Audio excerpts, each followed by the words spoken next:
Troy here with Fire and Smoke. We're out here cooking today. This is on our 30-gallon. This is one of the very first drum smokers we ever built. It's been sitting outside for over a year. It's not under a cover. It's a little bit dirty, but you can tell how it's holding up. These things last a long time. We're kind of torture testing this one to see exactly how it handles the elements.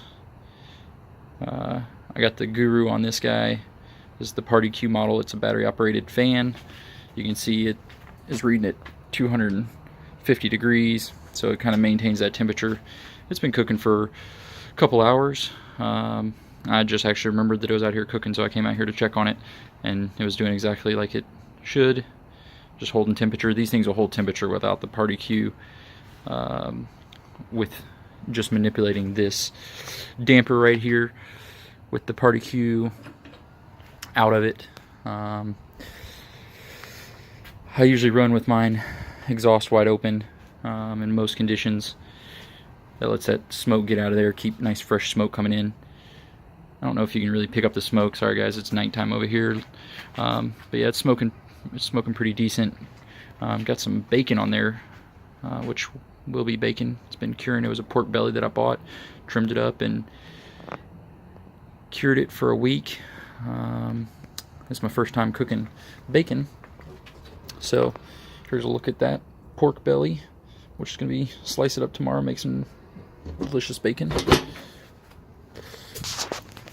So we make these drums as a side project that we looked at buying a drum and just saw what was out there and decided that we really weren't happy with the build quality of most of the drums that we were seeing, so we decided to just build our own. We kind of already had all the things we needed. We have a shop in the back of my house that we already had a welder and enough space to work on it, and grinders and cutters and all that fun stuff.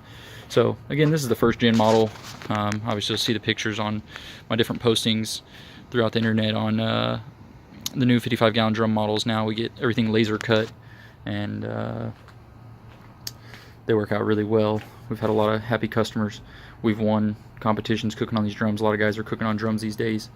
But even on this very first one, it's very similar to what we have now. You can see the lid is thick steel, has a nice little hanger so you can hang your lid. Show you this in action. So this is how I run mine with a, you see the fire down there and the water pan underneath it. Now granted, on this cook, you wouldn't necessarily have to have the water pan, but I really didn't want any direct heat on this bacon since it's really kind of a slower cook. But especially on brisket and ribs, I always run my water pan. So that's how I like to do it. There's obviously a lot of different ways. Not everybody believes in the water pan. That's just something I really like. Yeah, guys. Hope you like this video. Hit me up if you're interested in a drum from us.